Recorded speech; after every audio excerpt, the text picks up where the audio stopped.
And I think it takes away from the purpose and I suppose the legacy of Princess Diana herself. I think it's ultimately very unfortunate. Now, we've often talked on this show about polls and the popularity of various members of the royal family. We haven't had one of those in a while, despite everything that's been going on. But what does the latest show? So a latest poll that was commissioned by the Express, a newspaper here in the UK, showed that Harry and Meghan are the fourth most popular couple, well, royal couple, after Prince William and Princess Catherine, the King and Queen, and the Duke and Duchess of Edinburgh.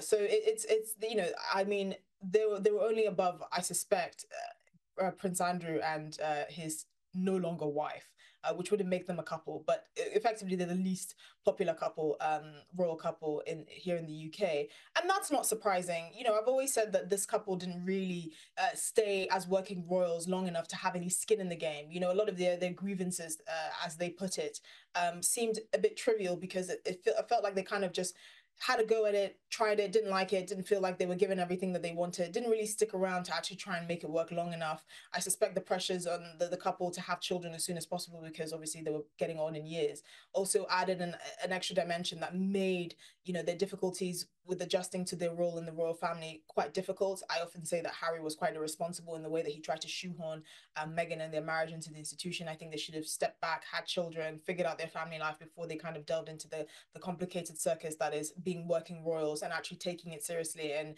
knowing that it's not something that you can just dip in and out of.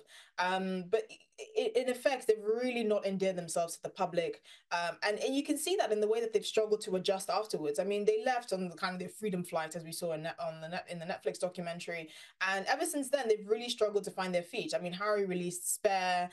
It looked like a good 2 years after they left the royal family, all they did was complain about the royal family.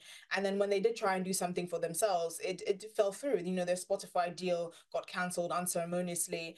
Meghan has launched this new lifestyle brand, which is like Tig 2.0, but she's still using the Duchess of Sussex title, which again, for a lot of people, looks like a form of opportunism, because she wants nothing to do with the royal family, but is still happy to tout her title, which I think should be stripped.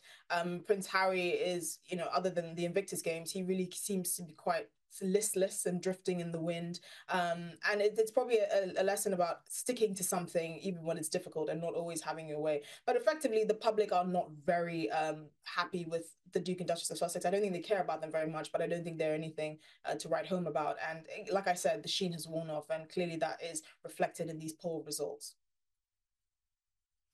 And look, while we've focused on numerous litigation proceedings involving Princess Harry that he's been engaged in, there's been in the background this defamation action which was commenced by Samantha Markle against her sister Meghan. Now, that action has been dismissed. What's happened here? Yeah, so the significant aspect of this case being dismissed is that it's been dismissed with prejudice, which means that she cannot retry it. The judge found that Meghan Markle's claims were of an honest opinion and didn't libel Samantha Markle in any significant way.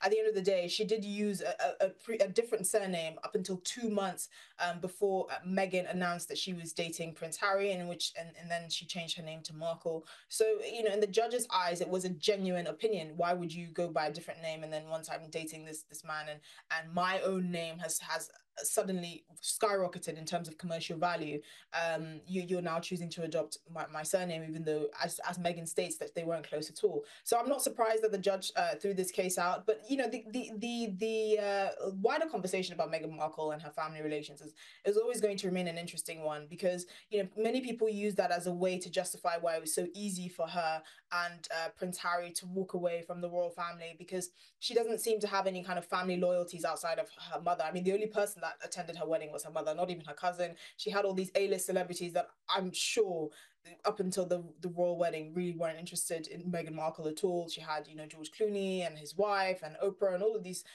Serena Williams and all of these people. And you just think, how do you know Meghan Markle?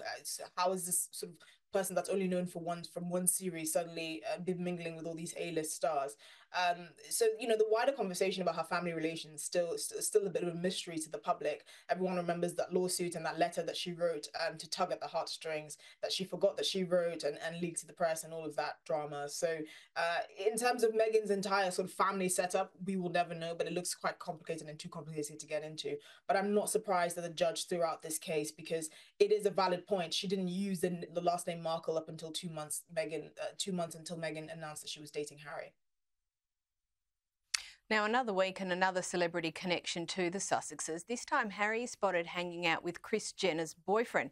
Are they just friends, or is there some sort of commercial relationship here? I highly doubt there is a commercial relationship there, unless Prince Harry wants to disgrace himself even further.